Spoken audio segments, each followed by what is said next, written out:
Hello everyone, तो क्या हाल चाल है आप सभी के। उम्मीद करते हैं कि सब अच्छे से होंगे और आप लोग अपने एग्जाम की तैयारी जो आपका जो हिंदी का पेपर है उसका तैयारी आप लोग काफ़ी अच्छे से कर लिए होंगे। ठीक है, तो सबसे पहले तो आप लोगों को ऑल दी बेस्ट आपके एग्ज़ाम के लिए, है ना। आप लोग एग्ज़ाम को आज फोड़ के आइएगा, है ना। जो भी हो आप लोग एग्ज़ाम आज क्या बोला जाता है कि पेपर को खाली नहीं रखना है। आज हिंदी का एग्ज़ाम है तो आपको हिंदी के पेपर में कुछ ना कुछ आपको भरना है। अब ये नहीं कि भाई कुछ ना कुछ का मतलब होता है कि गाना लिख के आ जाइए। उसके रिलेटेड अगर आप कोई कहानी को पढ़े हैं और आपको एग्जैक्ट आंसर नहीं आ रहा है तो आप क्या कर सकते हैं, उसकी जगह पे उससे रिलेटेड आप कुछ ना कुछ लिख के ही आइएगा। ठीक है, ये नहीं कि कॉपी पूरा ब्लैंक छोड़ के आ जाए। कॉपी कभी भी जब आपका लैंग्वेज पेपर हो तो कॉपी कभी भी ब्लैंक नहीं छोड़ना चाहिए, इतना ध्यान रखना है आप लोगों को। ठीक है, तो कॉपी पूरा भर के आना है, आपको आए या नहीं आए कुछ ना कुछ तो लिखना ही है। ठीक है, सबसे पहली बात तो ये चीज़। और दूसरी बात ये कि आप लोगों को जो भी लिखना है थोड़ा सा अच्छे से लिखने की कोशिश कीजिएगा। कोई भी कटकुट ज़्यादा काम मत कीजिएगा कि भाई इसको लिखें फिर इसको काट दिए, फिर इसको लिखें फिर इसको काट रहे हैं। तो ज़्यादा काटकुट वाला काम नहीं कीजिएगा। इससे क्या होता है कि देखने में गंदा लगता है।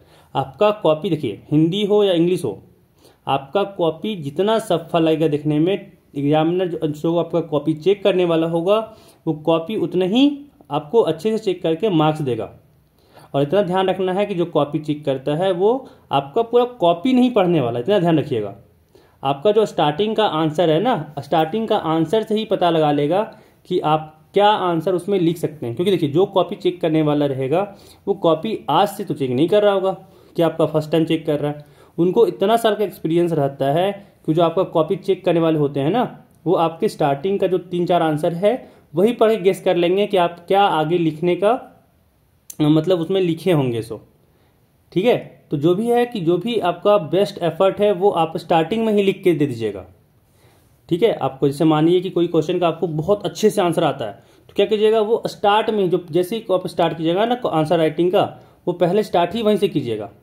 उससे क्या होगा ना, आपका अच्छा इंप्रेशन पड़ेगा कि हाँ लड़के को आता है। तो आगे अगर आपका गलती भी रहता है ना उसमें भी वो टीचर मार्क्स दे देता है, मेंटालिटी के कारण वो मार्क्स दे देता है। ठीक है, तो ऐसे आप लोग मार्क्स को अच्छे से ला सकते हैं। ये कुछ स्ट्रेटेजी रहता है कॉपी को लिखने का। ठीक है, चलिए इस वीडियो में बताना क्या था, हाँ कि आपको यहाँ पे 30 MCQ क्वेश्चन करवाए जाएंगे। ठीक है, जो आपके लिए इंपॉर्टेंट है, आपके एग्जाम में देखने को मिल सकता है। ठीक है, और वीडियो शुरू करने से पहले कहना चाहेंगे कि अगर अभी तक आपने हमारे वीडियो को लाइक नहीं किया है तो वीडियो को फटाफट लाइक कर दीजिए, साथ ही चैनल को सब्सक्राइब भी कर लीजिए क्योंकि इस तरह के वीडियो आपको इस चैनल पे मिलते रहेंगे। अब चलिए क्वेश्चन पे आते हैं। देखिए पहला आप लोगों को क्या क्वेश्चन रहता है कि आप लोगों को यहाँ पे एक अपठित गद्यांश दिया रहेगा। गद्यांश को आपको यहाँ पे पढ़ना होता है ना, गद्यांश को आपको यहाँ पे पढ़ना होता है। ठीक है, और फिर इसके अकॉर्डिंग आपको जो सवाल पूछा जा रहा है उस सवाल को यहाँ पे जवाब देना होता है। तो पहले आप यहाँ पे गद्यांश को पढ़ सकते हैं। ठीक है, यहाँ पे गद्यांश जो लिखा हुआ है उसको पढ़ सकते हैं एंड इसके अकॉर्डिंग यहाँ पे हम लोग अभी आंसर करेंगे। चल देखिए आंसर बता दे रहे हैं, बाकी आप लोग आंसर मैच कर लीजिएगा। कह रहा है कि नकारात्मक और निराशाजनक जीवन को स्पष्ट और गतिशील मार्ग में बदलने की कुंजी क्या है ना। तो पहला का आंसर आपका हो जाएगा ऑप्शन बी नंबर, धैर्य, विश्वास और आशा। ठीक है, ये 3 चीज है कुंजी। ठीक है, कुंजी का मतलब होता है चाबी, इतना ध्यान रखिएगा। कुंजी का मतलब होता है चाबी, वही की चाबी किस चीज का है। चलिए अगला सवाल देखिए। अगला सवाल यहाँ कह रहा है कि धैर्य और विश्वास की महत्ता के बारे में क्या सुझाव दिया गया है। ठीक है, तो इसका आंसर हो जाएगा सी नंबर, ये अपने लक्ष्यों को प्राप्त करने के लिए आवश्यक है। ठीक है, चलिए अगला देखिए। कह रहा है यहाँ पे कि लोगों को कैसे देखना चाहिए, है ना। तो इसका आंसर हो जाएगा आपका डी नंबर, उज्जवल और सकारात्मक पहलुओं से। ठीक है, चलिए अगला सवाल देखिए। कह रहा है कि किस उपमा का उपयोग चुनौतीपूर्ण स्थितियों में सकारात्मक देखने की महत्ता को जताने के लिए किया गया है। ठीक है, 4 का आंसर हो जाएगा आपका बी, कांटों के बीच फूलों का पालना। ठीक है, चलिए अगला सवाल देखिए। कह रहा प्रस्तुत गद्यांश के लिए उपयुक्त शीर्षक का चुनाव करें। तो आपका आंसर इसका हो जाएगा डी नंबर, सकारात्मक का मार्ग, आशा और विश्वास। ठीक है, अब अगला यहाँ पे पद्यांश है, इसको पढ़ना है एंड फिर इसके अकॉर्डिंग आपको सवाल दिया गया है जिसका आपको यहाँ पे आंसर देना है। तो पहले 2 मिनट टाइम है, आप पद्यांश को पढ़ लीजिए, हाँ पद्यांश को पढ़ लीजिए। ठीक है। एंड फिर यहाँ पे आंसर बता रहे हैं, आप लोग अपना आंसर जो आप लोग को लगता होगा उस पर मिला लीजिएगा कि हाँ सही है या फिर आपका आंसर गलत है। ठीक है, तो देखिए कह रहा है कि कवि भारतीय युवकों को ऐसा जीवन जीने को कहता है जो, है ना, इसका आंसर हो जाएगा बी नंबर, योगियों जैसा नहीं पराक्रमी वीरों जैसा हो। ठीक है, चलिए अगला सवाल देखिए, कह रहा पद्यांश में किसे सोम कहा गया है? तो 7 का हो जाएगा आपका बी नंबर, धार, धार को सोम कहा गया है। अगला सवाल कि योगियों नहीं विजयी के सदृश जियो रे, क्या क्या संदेश है ना? तो 8वां नंबर आपका यहाँ पे हो जाएगा ऑप्शन बी, समृद्धि और सफलता के लिए प्रेरित करने वाला संदेश। अगला सवाल देखिए, कह रहा है कि इस पद्यांश में कैसे जीवन को सराहा गया है? ठीक है, तो आपका इसका आंसर हो जाएगा सी नंबर, विजयी। ठीक है, चलिए अगला सवाल देखिए, कह रहा है इस कविता का मूल स्वर क्या है? तो आपका यहाँ पे इसका आंसर हो जाएगा सी नंबर, आह्वान। ठीक है, चलिए अगला सवाल देखिए, यहाँ पे व्याकरण अब स्टार्ट हुआ। व्याकरण का सवाल यहाँ पे पहला है कि इनमें से किस वाक्य में अकर्मक क्रिया है? ठीक है, किस वाक्य में अकर्मक क्रिया है? तो 11 का आपका आंसर हो जाएगा सी नंबर, रीता खाना खाती है। सॉरी, एक सेकेंड, 11 का हो जाएगा सी नंबर, मोहन सो रहा है।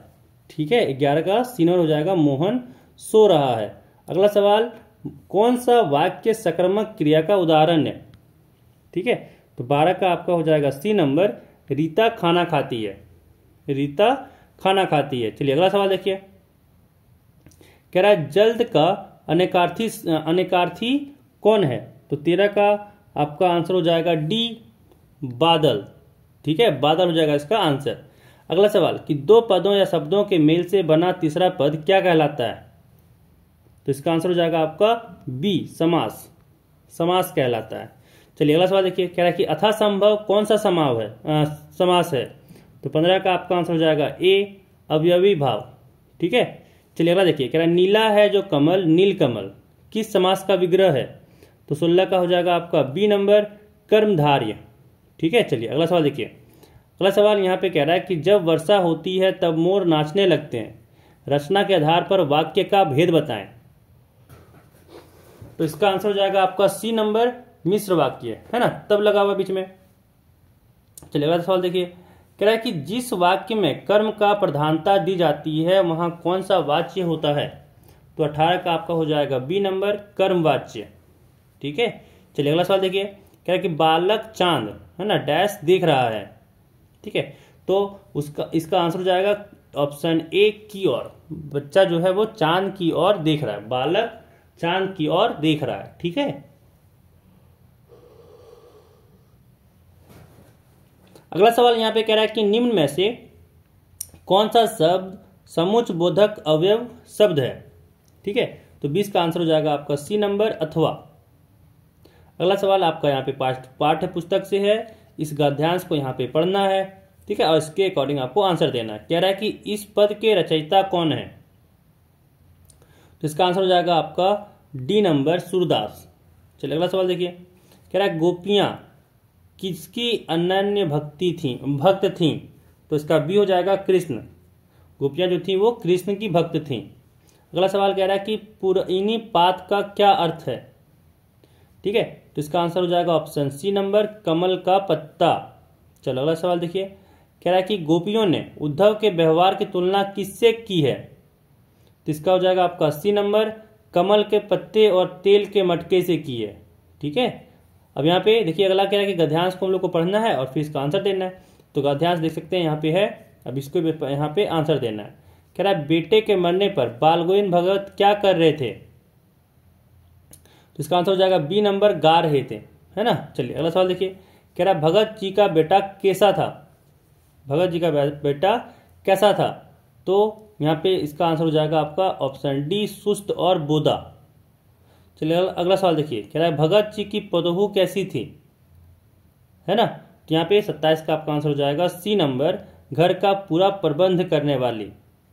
28 में कह रहा है कि बोधा का क्या अर्थ है ना, तो 28 का आपका हो जाएगा मंद बुद्धि, डी नंबर हो जाएगा मंद बुद्धि। चलिए अगला सवाल देखिए, यहाँ पे कह रहा है निम्नलिखित प्रश्नों के लिए सही उत्तर का चयन करें। सांप से डरकर भोलानाथ ने कहाँ शरण ली? तो 29 का आपका हो जाएगा ऑप्शन बी, माता के आंचल। चलिए अगला सवाल देखिए, कह रहा जॉर्ज पंचम की नाक में किस पर व्यंग्य किया गया है? तो 30 का हो जाएगा आपका ऑप्शन बी, सरकारी तंत्र पर। ठीक है, सरकारी तंत्र पर व्यंग्य किया गया है। तो इस वीडियो में बस इतना ही। खूब ख्याल रखिएगा और अच्छे से एग्जाम दीजिएगा। ऑल द बेस्ट आपके एग्जाम के लिए।